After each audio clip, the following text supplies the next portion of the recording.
আমরা ভাতের অধিকার চাই, আমরা কাজের অধিকার চাই, আমরা চিকিৎসা চাই, আমরা শিক্ষা চাই। আমরা অন্য কোন দেশের দালালি করব না। আমরা স্বাধীনভাবে মর্যাদা নিয়ে বাংলাদেশ রাষ্ট্রকে গঠন করব। আপনারা ভালো আছেন? এনসিপির সাথে আছেন? দেশের সাথে আছেন?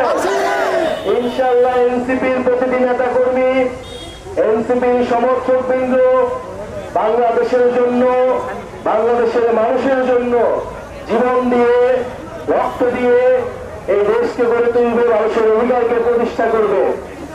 প্রিয় পীরগঞ্জবাসী, আমরা সময় সংক্ষিপ্ত হওয়ার কারণে আপনাদের কাছে বেশি সময় থাকতে পারছি না, কিন্তু আমরা জানি আপনাদের থেকে আমরা বেশি দূরে নই। আপনাদের এলাকার সন্তান আমাদের প্রিয় ভাই গোলাম মুর্তজা সেলিম ভাই জাতীয় নাগরিক পার্টির পক্ষ থেকে আপনাদের এলাকায় কাজ করবে, আপনাদের সমস্যাগুলো শুনবে এবং আমরা সেই অনুযায়ী দেশকে গঠন করব। জুলাই পদযাত্রা হচ্ছে নতুন দেশ গড়ার জন্য। গত বছর 2024-এ আমরা জুলাই গণ অভ্যুত্থান করেছিলাম, যেখানে স্বৈরাচারী ফ্যাসিস্ট হাসিনা সরকারের পতন ঘটেছিল। স্বৈরাচারী হাসিনা দেশ থেকে পালাতে বাধ্য হয়েছিল। আমরা এখন লড়াই করছি দেশ গঠনের, নতুন বাংলাদেশ, যেখানে আর বৈষম্য থাকবে না, যেখানে আর ফ্যাসিবাদ থাকবে না, যেখানে কোন ধরনের অন্যায়, চাঁদাবাজ, সন্ত্রাস থাকবে না। প্রিয় বন্ধুগণ, এই কারণে যুব সমাজকে এগিয়ে আসতে হবে।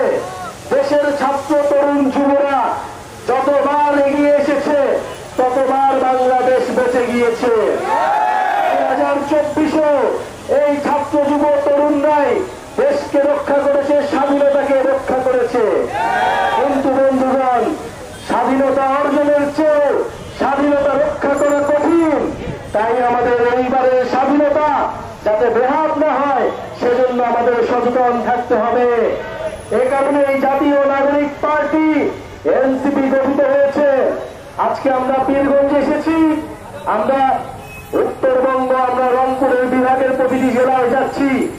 আমরা দেখেছি উত্তরবঙ্গ কিভাবে অবহেলিত রয়েছে, কিভাবে 54 বছরে এই উত্তরবঙ্গের জেলাগুলোতে আঞ্চলিক বৈষম্য করা হয়েছে। প্রিয় বন্ধুগণ, আমাদের দাবি খুবই কম, খুবই সুস্পষ্ট। আমরা ভাতের অধিকার চাই,